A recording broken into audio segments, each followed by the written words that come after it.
Hello everyone, Assalamu alaikum and welcome back to my channel Mona's World.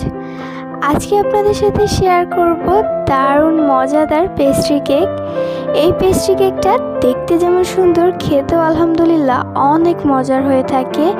আর এই কেকটা যদি overnight ফ্রিজে রেখে দেওয়া হয় তাহলে তো আর কথাই নেই, পুরো জমে ক্ষীর হয়ে যাবে। তো চলেন দেখি নেই কী করে তৈরি করতে হয় এই দারুণ মজার পেস্ট্রি কেক। প্রথমে একটি বাটিতে আমি শুকনো উপকরণগুলো চেলে নিব। এর জন্য নিয়ে নিচ্ছি হাফ কাপ ময়দা, 1 টেবিল চামচ কোকো পাউডার, হাফ চা চামচ বেকিং পাউডার, 1/4 টিস্পুন লবণ। এবার শুকনো উপকরণগুলোকে খুব ভালোভাবে চেলে নিতে হবে যেন কোনো দানাদার না থাকে।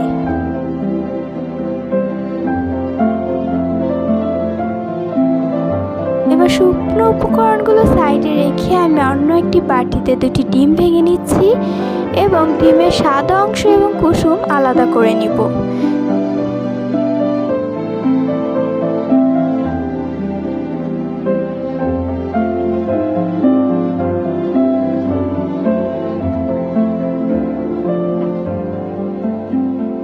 এবার ডিমের সাদা অংশের সাথে 1/3 কাপ চিনি নিয়ে খুব ভালোভাবে বিট করে নিতে হবে লো স্পিডে 1 মিনিট। এরপর হাই স্পিডে বিট করে নিব 4 মিনিট।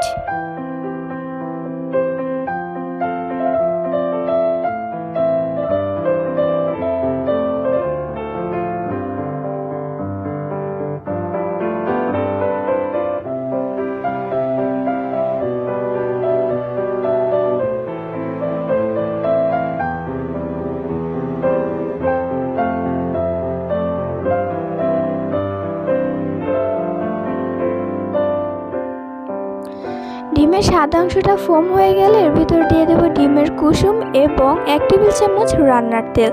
এখানে আমি 1 চা চামচের সাথে 1 টেবিল চামচ পরিমাণ কফি মিশিয়ে এটাও দিয়ে দিচ্ছি। এরপর দিয়ে দিচ্ছি হাফ চা চামচ চকলেট এসেন্স। এরপর আবারও বিট করে নিচ্ছি লো স্পিডে 1 মিনিট।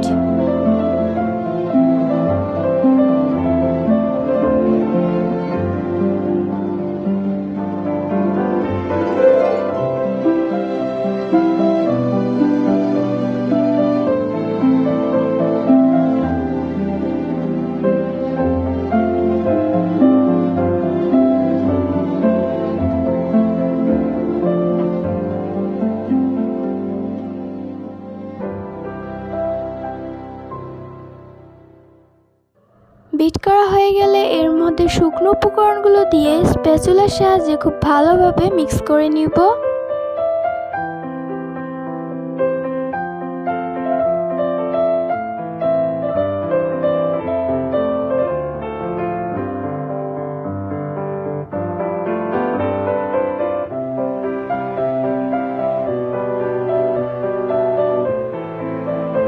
মিক্স করা হয়ে গেলে কেকের ব্যাটারটা সাইডে রেখে দিচ্ছি এবং এখানে আমি একটি কেকের মোল্ড নিয়ে নিচ্ছি। মোল্ডটাতে আমি রান্নার তেল ব্রাশ করে দিয়েছি এবং লেখালেখির একটি কাগজ বিছিয়ে দিয়েছি। এখন আমি এর ভিতরে কেকের সম্পূর্ণ ব্যাটারটি ঢেলে দিব।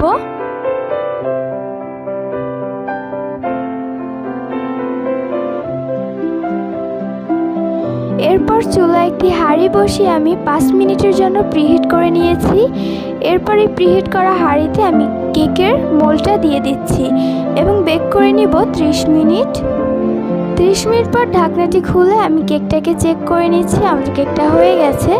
এখন একটি প্লাস্টিক দিয়ে আমি র্যাপিং করে রাখছি যেন কেকটা সফট থাকে। আমি আপনাদেরকে কাগজটা উঠিয়ে দেখাচ্ছি কেকটা কতটা সফট অ্যান্ড স্পঞ্জ হয়েছে। এখন কেকটাকে আমি 2 ভাগে ভাগ করে নিচ্ছি। এরপর আমি তৈরি করব কেকের জন্য ক্রিম তৈরি করার জন্য এখানে আমি 2/3 কাপ ভিভো ক্রিম নিয়েছি এবং এটাকে আমি বিট করে নিচ্ছি। 5-6 মিনিটের মতো বিট করলেই হয়ে যাবে। ক্রিমটা হয়ে গেলে এখানে আমি আগে থেকেই সুগার সিরাপ মেক করে রেখেছিলাম। হাফ কাপ পানির সাথে 2 চা চামচ চিনি এবং 1 চা চামচ চকলেট দিয়ে আমি খুব ভালোভাবে মিক্স করে নিয়েছি। এখন দিয়ে দিচ্ছি কেকের উপরে এই মিক্স করা সুগার সিরাপ দেওয়া হয়ে গেলে এখন আমি এর ভেতরে দিয়ে দিচ্ছি ক্রিম। আর ক্রিমটা দিয়ে এখানে খুব বেশি একটা স্মুথ করার দরকার নেই, জাস্ট একটু লাগিয়ে রাখলেই হবে। এবার আমি আগে থেকে মেল্ট করা ডার্ক চকলেটটা দিয়ে দিচ্ছি এর ভিতরে। এটা আপনাদের কেকের টেস্টটা অনেক অংশে বাড়িয়ে দিবে। এরপর আমি কেকের আরেকটা পার্টও দিয়ে দিচ্ছি। এবার সেম প্রসেসে আগে সুগার সিরাপ দিচ্ছি এবং ক্রিম দিয়ে এবার খুব ভালোভাবে স্মুথ করে কোট করে নিব কেকটাকে।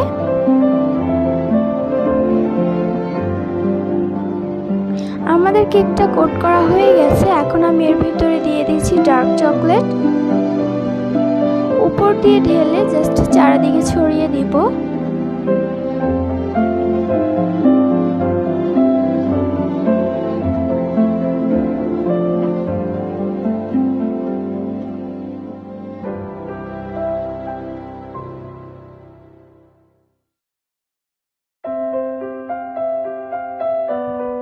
এরপর আমি একটি পাইপিং ব্যাগে সামান্য পরিমাণে ক্রিম নিয়ে নিচ্ছি এবং ট্রেসলেসে একটি ডিজাইন করব। ইটস অ্যান অপশনাল, তোমরা চাইলে করতেও পারো নাও করতে পারো। আমি সৌন্দর্যের জন্য একটু করে দিচ্ছি। জাস্ট একটা টুথপিকের সাহায্যে প্রথমে এদিকে দিয়ে দিচ্ছি, এরপর আবার উল্টো দিকে করে দিচ্ছি। এটা আসলে বলে বোঝানো যাবে না, দেখেই বুঝতে হবে।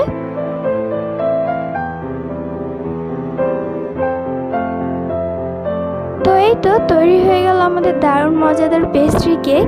এই রেসিপিটা খুবই সিম্পলভাবে তোমাদের জন্য দেখানো ট্রাই করছি। আমি তোমাদেরকে এখন কেটেও দেখিয়ে দিচ্ছি এটা কতটা সফট এবং পারফেক্ট হয়েছে। তো এটাই ছিল আমার আজকের রেসিপি। আশা করব সবার কাছে ভালো লাগবে। ভালো লাগলে please like, comment, share and subscribe করতে ভুলো না।